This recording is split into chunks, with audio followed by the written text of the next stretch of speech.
நீங்கள் பார்த்து கொண்டிருப்பது உங்கள் ரேமா டிவி. இது சத்தியத்திற்கு சாட்சி. ஆண்டவரும் அருமை இரட்சகருமான இயேசு கிறிஸ்துவின் இனிதான நாமத்தினாலே உங்கள் யாவருக்கும் என்னுடைய அன்பின் வாழ்த்துக்கள்.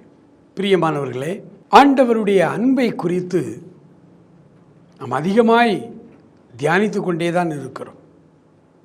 யோவான் 15ஆம் அதிகாரம் ஆண்டவர் அவருடைய பிள்ளைகளாகிய நமக்கும் அவருக்கும் இடையிலுள்ள உறவினுடைய மேன்மையை குறித்து அங்கே எழுதுகிறார். இன்றைக்கி அநேக தேவ பிள்ளைகளுடைய கவலையே என்னென்னா, நான் ஜெபம் பண்ணிக்கிட்டே இருக்கிறேன், என் ஜெபத்துக்கு பதிலே இல்லை, நான் என்ன செய்வது, சோர்ந்து போகிறேன். சமீபத்தில் கிட்டத்தட்ட ஒரு 400க்கும் அதிகமான வாலிப பெண்கள் பையன்கள் கலந்து கொள்ளுகிற ஒரு டைரக்டர்ஸ் ட்ரைனிங், அதுக்கு என்னை அழைத்திருந்தார்கள். சாயங்காலம் சந்தியா ஜெபத்திலே பிரசங்கம் பண்ண அழைத்திருந்தார்கள். நான் போயிருந்தேன். மேடையில் நான் நின்று ஒவ்வொரு நாள் 2 நாள் தான் நான் நின்று ஜெபிக்க ஆரம்பிக்கும் பொழுது, பிரசங்கிக்க ஆரம்பிக்கும் பொழுது என் பக்கத்திலே ஒருவர் இருப்பதை என்னால் துல்லியமாய் உணர முடிந்தது. நான் எந்த காட்சியும் பார்க்கலை, நான் எந்த விஷனும் பார்க்கல, ஆனால் என் கூட என் ஆண்டவர் நின்று கொண்டிருந்தார். அவர் என்னோடு பேசுகிறதை என்னால் உணர முடிந்தது. கேட்கல, உணர முடிந்தது. என் உள்ளத்திலே பேசினார். ஆண்டவருடைய வார்த்தைகளை இந்த மக்களுக்கு சொல்லிவிட்டு கண்களை மூடி நாங்கள் ஜெபித்து கொண்டிருக்கிறோம். அப்படி கண்களை மூடி நான் ஜெபிக்கும் பொழுது ஆண்டவர் ஒரு காரியத்தை உணர்த்தினார். இங்கே ஒரு மகள் குணமாக்கும் வரம் வேண்டும் என்று அழுது கொண்டிருக்கிறாள் என்று நான் அதை சொல்லி ஜெபித்தேன். நீ குணமாக்கும் வரம் வேண்டும் என்று நீ அழுது கொண்டிருக்கிறாய் என்று நான் அவளுக்கு ஜெபத்தில் அப்படி பொதுவாக சொல்கிறேன். 2 நாள் முடிந்த பிறகு நான் வந்து விட்டேன். ஆனால் 3 நாள் அங்கே ட்ரைனிங் உண்டு. 3ஆவது நாள் அவர்கள் வீடுகளுக்கு போகணும். அதற்கு முன்னால் உங்களுடைய இந்த 2 நாள் நீங்கள் பெற்றுக்கொண்ட அனுபவங்களை சாட்சியாக சொல்லுங்க அப்படின்னு வந்திருக்கிற அந்த முக்கியமான ஊழியர்கள் கேட்டிருக்கிறாங்க. அப்போ அதில் அந்த ஒரு பொண்ணு சொல்லியிருக்கிறார், நான் அழுது கொண்டே வந்தேன், நான் ஊழியக்காரி, நான் ஊழியம் செய்கிறேன், எனக்கு சுகமாக்கும் வல்லமை வேண்டும், குணமளிக்கும் வல்லமை எனக்கு வேண்டும் என்று அழுது கொண்டே இருந்தேன். சந்தியா ஜெபம் நடக்கும் பொழுது ஷாலை வச்சு என் முகத்தை மூடிக்கொண்டு யாருக்கு தெரியக்கூடாத கண்ணீர் வடித்து கொண்டிருந்தேன். சகோதரன் மூலமாய் ஆண்டவர் பேசினார். உனக்கு குணமாக்கும் வல்லமையை நான் உனக்கு தருகிறேன் என்று சொன்னார். என்றால் ஆண்டவர் நம்ம எந்த அளவுக்கு நேசிக்கிறார் பாருங்கள். ஆனால் நம்முடைய வாழ்விலே கனி இல்லை, நம்முடைய ஊழியத்திலே ஆசீர்வாதம் இல்லை. அதுக்கு என்ன காரணம்? சீஷர்களுக்கு அப்படியே ட்ரைனிங் கொடுத்து கொண்டே வருகிறார். அப்போ தான் அவர் யோவான் 15ஆம் அதிகாரத்தை அதுக்குன்னே வச்சிருக்கிறார். எப்படி ஆத்தும ஆதாயம் செய்ய வேண்டும், நீ எப்படி பழுகி பெருக முடியும், உடைய சபையில் ஆத்துமாக்கள் உண்மையாகவே ரட்சிக்கப்பட்டு எப்போ உன் சபை பெருகும், எல்லாத்தையும் இங்கே சொல்லியிருக்கிறார்.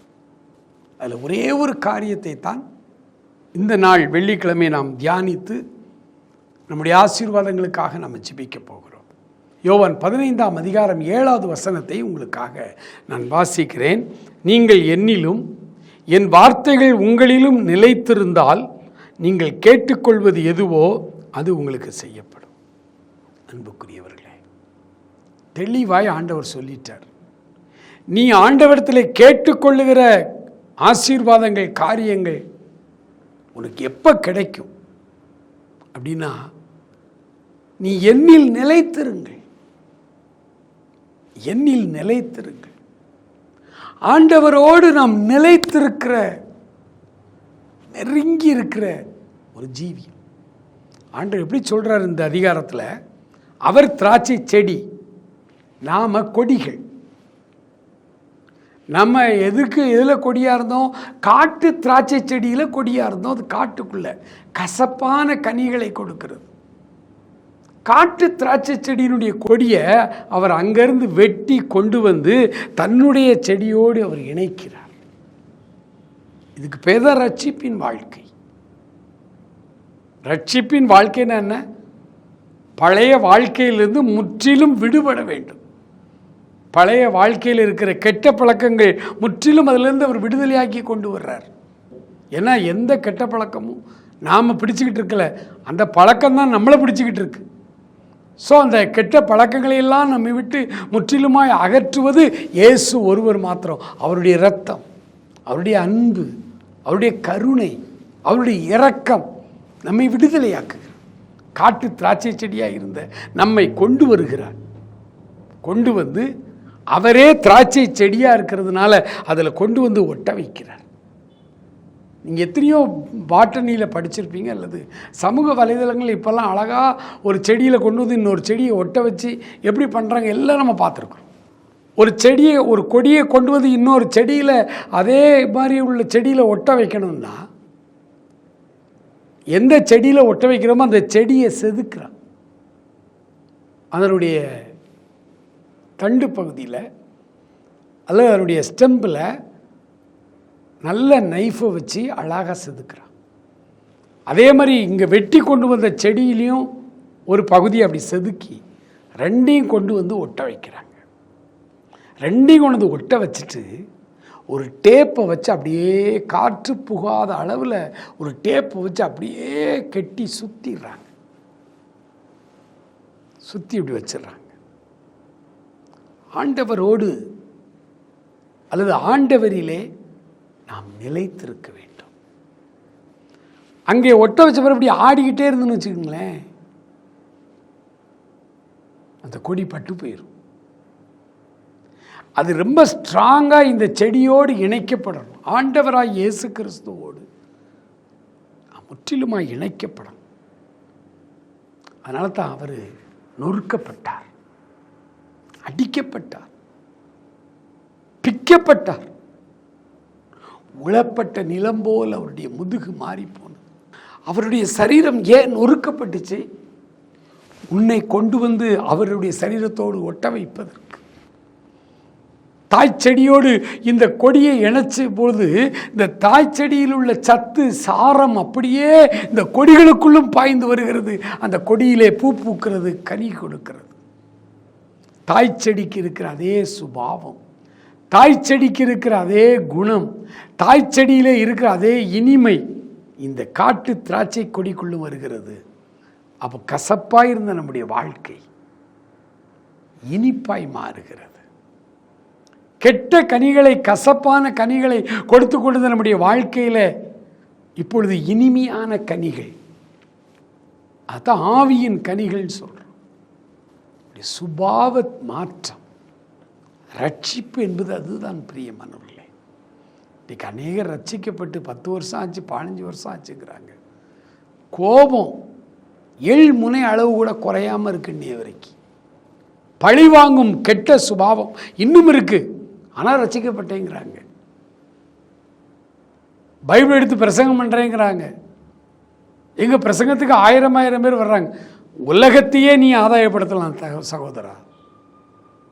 ஆண்டவருடைய பைபிளை கையில் எடுத்துக்கிட்டு நீ தியாகமாக வந்துட்டீன்னா ஆண்டவர் உன்னை கொண்டு இந்த உலகத்தையே ஆதாயப்படுத்துவார். உன் ஜீவன் என்னாச்சு? உன்னுடைய சுபாவம் இயேசு கிறிஸ்து என்கிற அந்த திராட்சை செடியிலே நீ ஒட்ட வைக்கப்பட்டிருக்கிறாயா? இணைக்கப்பட்டிருக்கிறாயா? அந்த திராட்சை செடியில் உள்ள சாரும், அந்த திராட்சை செடியில் உள்ள சுபாவம், அன்பும் உனக்குள்ளே வந்திருக்கிறதா? அது உன்னுடைய செயல்களில் தெரியுமே. உன்னுடைய குணங்கள் எப்படி மாறி இருக்கிறது? ரட்சிக்கப்பட்ட ஒவ்வொரு மனிதனும் மனுஷியும் ஆண்டவருடைய சரீரத்தோடு இணைக்கப்பட வேண்டும். ஆண்டவரோடு சரீரத்தோடு இணைக்கப்படும் பொழுது அன்பு உள்ளே வருகிறது, அவருடைய குணங்கள் நமக்குள்ளே வருகிறது,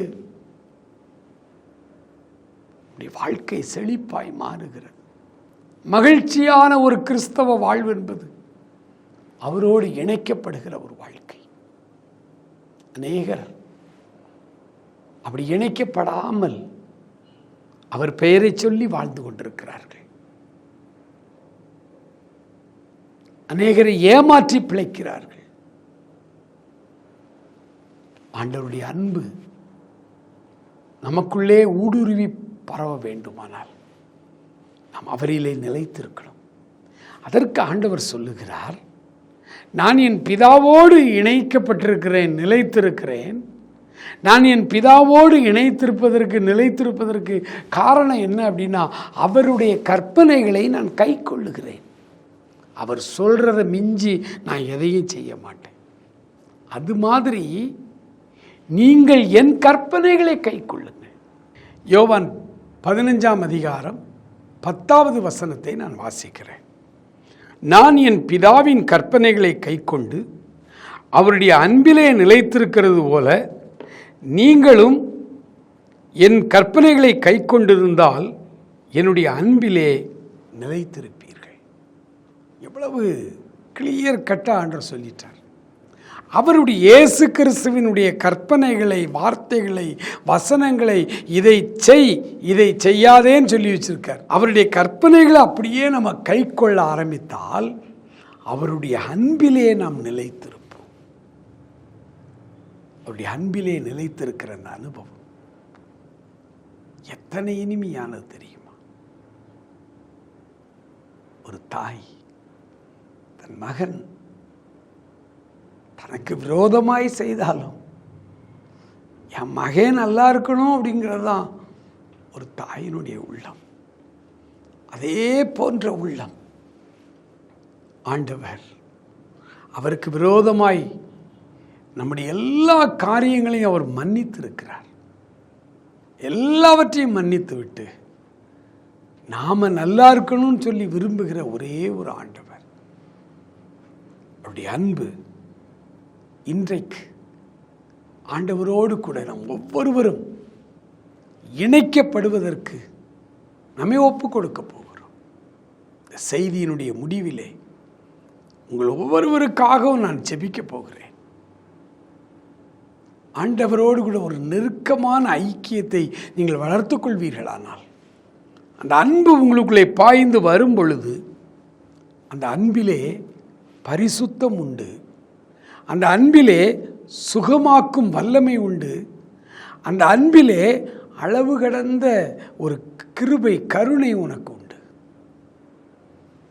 ஆண்டவருடைய அன்பை பெற்றுக்கொள்வதற்கு நாம் செய்ய வேண்டிய காரியம், அவரோடு கூட இணைக்கப்பட்ட அந்த அனுபவம் நமக்கு வரணும்னா அவருடைய கற்பனைகளை அனுதினமும் நாம் கை கொள்ள வேண்டும். மாத்திரமல்ல, அவருக்கும் நமக்கும் உள்ள உறவுக்கு இடையிலே எதையும் வரவிடக்கூடாது. உலக பிரசித்தி பெற்ற ஊழியக்காரர்கள், மிஷினரிகள், சுவிசேஷர்கள் யாராக இருந்தாலும் கேட்டு பாருங்க. அவர்கள் சொல்லுவாங்க, எங்களுக்கு ஒரு ஜெப நேரம் வைத்திருப்போம், அந்த ஜெப நேரத்தில் ஜெப அறைக்குள்ளே நாங்கள் உள்ளே போயிட்டோம்னா அந்த டைமில் யாரும் எங்களை தொந்தரவு பண்ண மாட்டாங்க எங்கள் வீட்டில். ஏன்னா அவங்க எல்லாருக்கும் தெரியும் இது இயேசுவோடு பேசுகிற ஒரு நேரம். வானமே இடிந்து விழுந்தாலும் என்னை யாரும் தொந்தரவு செய்ய மாட்டார்கள். அப்படி சொன்ன தேவ மனிதர்களை தமிழ்நாட்டிலே பார்த்துருக்குறோமே. ஆண்டவருக்கும் நமக்கும் இடையில் உள்ள அந்த உறவுல வேறு யாரும் வரக்கூடாது. ஆண்டவரோடு ஒரு இணைக்கப்பட்ட ஒரு அனுபவம். ஆகவேதான் ஆண்டவர் இந்த 15ஆம் அதிகாரத்தில் திரும்ப திரும்ப திரும்ப ஓமையா சொன்ன, என்னில் நிலைத்திருங்கள், என்னில் நிலைத்திருங்கள், என்னில் நிலைத்திருங்கள். அப்பொழுது நீங்கள் கேட்டுக்கொள்வது எதுவோ அது உங்களுக்கு கொடுக்கப்படும். இந்த நாளில் இந்த செய்தியின் வழியாய் ஆண்டவரோடு நாம் இணைந்திருக்கிற அந்த அனுபவத்தை நம்முடைய வாழ்க்கையிலே நாம் பெற்றுக்கொள்ளப் போகிறோம். ஆண்டவரோடு கூட நாம் இணைக்கப்பட்ட அந்த அனுபவத்துக்குள்ளே வரப்போகிறோம். Thank you Lord. அதற்கு முதலாவது அவர் சொல்வது, உங்களை என் வார்த்தைக்கும் வசனத்திற்கும் ஒப்புக்கொடுங்கள். இந்த அதிகாரம் முழுவதையும் நீங்கள் வாசித்து பார்த்தீங்கன்னா அவர் அழகாய் நம்ம கற்றுத்தருகிற காரியம் அதுதான். அவர் நமக்காய் ஜீவனை கொடுத்து நம்மில் அன்பு கூர்ந்தது போல நாமும் நம்முடைய ஜீவனை கொடுக்க கடனாளிகளாய் இருக்கிறோம். அன்புக்குரியவர்களே, ஆண்டவர் நமக்காக ஜீவபலியாய் தன்னை ஒப்பு கொடுத்தார். அவர் முதலாவது உங்களை நேசித்தார். ஆகவே நீங்களும் முதலாவது அவரை நேசிக்க வேண்டும் என்று அவர் விரும்புகிறார். ஆண்டவருடைய சமூகத்தில் சொல்ல போறோம். ஒருவேளை அநேகர், ஆண்டவரே நான் ரொம்ப வருஷமா அந்த காரியத்துக்காக, ஒரு குறிப்பிட்ட ஆசீர்வாதத்திற்காக ஜெபித்து கொண்டே இருக்கிறேன், ஆனால் எனக்கு நடக்கலை. ஏன் ஆண்டவரே? ஆண்டவர் யோவான் 15:7 சொன்ன மாதிரி அவரில் நிலைத்திருந்தால் மிகுந்த கனிகளை கொடுப்பீர்கள். நீங்கள் கேட்டுக்கொள்வது எதுவோ அது உங்களுக்கு கொடுக்கப்படும். ஆகவே இப்பொழுது அந்த ஆண்டவருடைய ஜெபத்தில் நம்ம என்னதெல்லாம் கேட்டு நமக்கு இன்னும் கிடைக்காம இருக்கோ அவைகள் எல்லாம் நமக்கு வேணும். அப்படின்னா யோவான் 15:7 அவர் சொன்ன மாதிரி அவருடைய வார்த்தைகள் நமக்குள்ளே நிலைத்திருக்க வேண்டும். அவரும் நாமும் ஒன்றாய் இணைந்திருக்க வேண்டும். பவுல் சொன்னார், எங்களுக்கோ கிறிஸ்துவின் சிந்தை உண்டாயிருக்கிறது, உலகத்தின் சிந்தை அல்ல. பணம் சம்பாதிக்கணும், கார் வாங்கணும், பெரிய பெரிய லெவலில் வரணும், அதுக்கு ஏதாவது நான் செய்யலாமான்னு சொல்லி உலக சிந்தனை அல்ல எங்களுக்கு. எங்களுக்கு பரலோக சிந்தை உண்டாயிருக்கிறது. ஆண்டவர் என்ன நினைக்கிறாரோ அந்த நினைவு எங்களுக்குள்ளே வந்து விடுகிறது. தான் பரலோக சிந்தனை. அந்த பரலோக சிந்தனையோடு நாம் வாழும் பொழுது நாம் ஆண்டவரிடத்தில் கேட்டுக்கொள்வது எதுவோ அதை நாம் பெற்றுக்கொள்கிறோம். அதை அவர் நமக்கு தருகிறார். அவருடைய சுபாவங்கள் நமக்குள்ளே உருவாக ஆரம்பிக்கிறது. அவருடைய சுபாவங்கள் நமக்குள்ளே உருவாக ஆரம்பிக்கிறது. ஒவ்வொரு மாதமும் மாத முடிவிலே ஒரு நாள் 2 நாள் தேவ சமூகத்தில் காத்திருந்து தேவ பிள்ளைகளாகிய நீங்கள் அந்த மாதம் முழுவதும் உங்களுடைய லைஃப், உங்களுடைய குணம், உங்களுடைய காரியங்களில் என்னென்ன மாற்றம் உண்டாயிருக்கு, கொஞ்சம் உண்டானாலும் பரவாயில்ல. நான் ரொம்ப எரிச்சல் படுவேன் ஒரு காலத்தில். இப்போ நான் ஆண்டவரோடு நெருங்கி ஜீவிக்க என்னுடைய எரிச்சலின் தன்மை குறைஞ்சிக்கிட்டே வருது. ஃபுல்லாக குறையல, ஆனால் குறைஞ்சிக்கிட்டே வருது. என்னுடைய கோப சுபாவம், முன்னாடிலாம் முன் கோபியாக இருந்தேன். இன்னைக்கு ஆண்டவருடைய அன்பு எனக்குள்ளே அப்படி ஊற்றப்பட நான் அவரோடு இணைந்து ஜீவிக்க இன்னைக்கு என் குணம், கோபம் எவ்வளவோ குறைஞ்சிருக்கு. இன்னும் ஃபுல்லாக குறையலை, ஆனால் ரொம்ப குறைஞ்சிருக்கிறதை நான் பார்க்கிறேன். ஒவ்வொருவரும் ஒவ்வொரு மாதமும் நாம் கிறிஸ்துவுக்குள்ளே எப்படி வளர்ந்திருக்கிறோம், கிறிஸ்துவுக்குள்ளே வளர்வதற்கு என்ன அளவுகோல்னா இந்த சுபாவங்கள் தான் அளவுகோல். இதை விட்டு நான் மீட்டிங் நடத்தினா 1000 பேர் வர்றாங்க, நான் ஜெபம் பண்ணால் 10,000 பேர் குணமாகறாங்க, ஊழியம் பெருசாக வளர்கிறது, அதுவல்ல ஸ்கேல். அது தேவனுடைய இரக்கமும் தேவன் மேய்ப்பனில்லாத இந்த ஆடுகளின் மேல் வைத்த அன்பும் மனதுருக்கமும் ஊழியத்தில் தகுதி இல்லாத நம்மை எடுத்து அவர் பயன்படுத்தி கொண்டிருக்கிறார். ஆனால் நம்முடைய கிறிஸ்தவ வாழ்வின் அளவுகோல் அவர் திராட்சை செடியிலே நாம் எந்த அளவு ஐக்கியமாய் ஒட்டி இருக்கிறோம், அந்த திராட்சை செடிக்குரிய சாரம், அந்த திராட்சை செடியில் இருக்கிற குணம், அந்த திராட்சை செடியில் இருக்கிற அந்த தன்மை எனக்குள்ளே பாய்ந்து நானும் ஒரு அன்பு நிறைந்த கனிகளை கொடுக்கிறவனாக, மிகுதியான கனிகளை கொடுக்கிறவனாக நான் மாற வேண்டும். நம்முடைய செல்ஃப் கேரக்டர் அண்ட் காண்டக்ட், அதைத்தான் ஆண்டவர் பார்க்கிறார். நாம் இப்பொழுது ஜெபிக்க போகிறோம். தேவ சமூகத்தில் நீங்கள் இருக்கிற இடங்களிலே ஆண்டவர்கிட்ட இப்போ மெய்யாய் ஜெபிக்க போகிறீங்க. உங்களுக்காக நான் நீங்கள் என்றைக்கு இதை பார்க்குறீங்களோ, உங்களுடைய தேவைகளுக்காக ஆண்டவர் உங்களை சந்திக்கும்படி தான் இந்த ஜெபத்தை வைத்திருக்கிறார். நீங்கள் என்னைக்குனாலும் கேட்கலாம். இந்த ஜெபம் உங்களோடு கூட பேசும். இந்த ஜெபத்தின் மூலமாய் ஆண்டவர் உங்களை தொடுவார். இழந்து போன பல ஆசீர்வாதங்களை நீங்கள் மறுபடியும் பெற்றுக்கொள்வீர்கள். முக்கியமாக இயேசு சாமியோடு நீங்கள் இணைக்கப்படுவீர்கள். கண்களை மூடி ஜெபிப்போமா? மகா இரக்கம் உள்ள எங்கள் ஆண்டவரே, தேங்க்யூ ஃபாதர், ஒண்டர்ஃபுல் ஜீசஸ். ஆண்டவரே எமக்கு நன்றி ராஜா. ஆண்டவரே, எத்தனை வருடமோ நான் ஜெபித்து ஜெபித்து ஜெபித்து என் தனிப்பட்ட வாழ்க்கையில் எந்த ஆசீர்வாதமும் இல்லாமல் ஆண்டவரே மனம் சலித்து போயிருக்கிறேன்ப்பா. எத்தனையோ ஜெபங்களை கேட்டுட்டேன், எத்தனையோ ஊழியக்காரர்களுடைய பிரசங்கத்தை கேட்டுட்டேன், எத்தனையோ ஆலய ஆராதனைகளுக்கு போயிட்டேன். எனக்கு எந்த மாற்றமும் இல்லை. நான் கேட்கிறது எதுவும் எனக்கு கிடைக்கல. உம்முடைய அன்பின் வல்லமை இப்பொழுது உம்முடைய பிள்ளைகளை தொடட்டும் அப்பா. ஆண்டவரே, உம்முடைய பிள்ளைகள் உம்மோடு கூட இறுக, ஆண்டவரே நெருக்கமாய், ஆண்டவரே திராட்சை செடியில் இணைக்கப்பட்ட கொடிகளைப் போல தங்களை ஒப்பு கொடுக்கிற ஒவ்வொரு சகோதரனையும் சகோதரியும் இப்பொழுதே நீர் ஆசீர்வதிப்பீராக என்று சொல்லி ஜெபிக்கிறோம். நன்றி ஆவியானவரே, நன்றி ஆவியானவரே, நன்றி ஆண்டவரே. அவருடைய சுபாவங்களிலே மாற்றங்கள் உருவாகட்டும், அவருடைய குணாதிசயங்களிலே மாற்றங்கள் உருவாகட்டும்.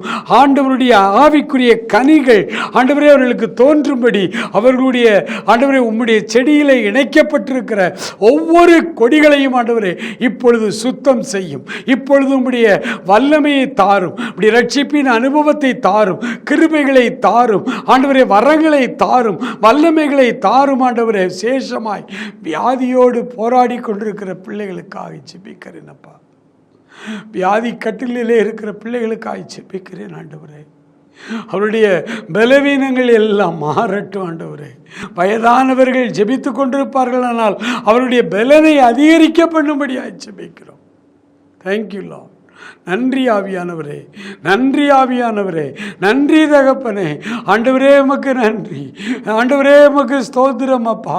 ஆண்டவரே உடைய குடும்ப ஆசீர்வாதங்களை கொடுத்து கணவன் மனைவியாய் அவர்களை ஆசீர்வதிக்கும்படியாய் ஜெபிக்கிறோம் ஐயா. ஹல்லேலூயா, ஹல்லேலூயா, ஹல்லேலூயா. இருளும் அந்தகாரமும் அந்த குடும்பங்களை விட்டு வெளியேறும்படிக்கு ஜெபிக்கிறோம் அப்பா. Thank you my Lord, thank you my Lord, thank you Jesus. நன்றி ஆவியானவரே, நன்றி ஆவியானவரே, நன்றி நன்றி நன்றி. நீ பயப்படாதே மகளே, நீ கலங்காதே மகனே. கர்த்தருடைய ஆவியானவருடைய வல்லமை இப்பொழுது வெளிப்படுகிறது, என்னால் அதை உணர முடிகிறது. Thank you my Lord. நன்றி ஆண்டவரே, நன்றி ஆண்டவரே. ஆண்டவரே, வேதனையோடு இருக்கிற குடும்பங்கள், கணவன் மனைவிக்குள்ளே பிரச்சனைகளோடு இருக்கிற பிள்ளைகள் இப்பொழுது ஆண்டவரே அந்த பிரச்சனைகளை மாற்ற உம்முடைய அன்பை ஊற்றுவீராக. ஒருவருக்கு ஒருவர் விட்டு கொடுக்க, ஒருவருக்கு ஒருவர் மன்னிக்க, ஒருவருக்கு ஒருவர் தாழ்ந்து போக ஆண்டவரே உம்முடைய கிருபையின் ஊற்று, ஆண்டவருடைய அன்பு இப்பொழுது ஊற்றப்படட்டும் அப்பா. Thank you my Lord. நன்றி ஆவியானவரே, நன்றி ஆவியானவரே, நன்றி தகப்பனே, நன்றி அப்பா. ஹல்லேலூயா, ஹல்லேலூயா, ஹல்லேலூயா. தொடர்ந்து ஜெபம் பண்ணுங்க ஆண்டவரே. உமக்கு ஸ்தோத்திரம் அப்பா. ஆண்டவரே, என்னுடைய ஜெப குறிப்புகள் எத்தனையோ காரியங்களுக்காக ஜெபித்தேன், ஒன்றும் நடக்கலை என்று சொல்லி மனம் சலித்து போனாயோ சகோதரா சகோதரி, இப்பொழுது ஆண்டவர் உன்னை தேற்றுகிறார். இப்பொழுது ஆண்டவர் உனக்கு பதில் தர விரும்புகிறார். ஹல்லேலூயா, ஹல்லேலூயா, ஹல்லேலூயா, ஹல்லேலூயா. நீங்கள் கேட்டுக்கொள்வது எதுவோ அது உங்களுக்கு அருளப்பட வேண்டுமானால் நீங்கள் அவரிலே நிலைத்திருக்க வேண்டும் என்று அவர் சொல்லி இருக்கிறாரே. இப்பொழுது சொல்லுங்க, ஆண்டவரே என்னை உம்மோடு கூட இணைத்து கொள்ளும் ஆண்டவரே, என்னை உம்மோடு கூட ஆண்டவரே நிலைத்திருக்கும்படிக்கு எனக்கு உதவி செய்யும் ஆண்டவரே என்று சொல்லி. நன்றி ஆண்டவரே, தேங்க்யூ. உடைய பிள்ளைகளை ஆசீர்வதிங்கப்பா. அநேகரை நீர் தொட்டிருக்கிறீங்க, ஆசீர்வதிச்சிருக்கீங்கப்பா. ஆண்டவரே, தொடர்ந்து அவர்களை வழி நடத்தும், ஆசீர்வதியும். இயேசுவின் நாமத்தில் ஜெபிக்கிறோம் எங்கள் அருமை பிதாவே. ஆமேன், ஆமேன்.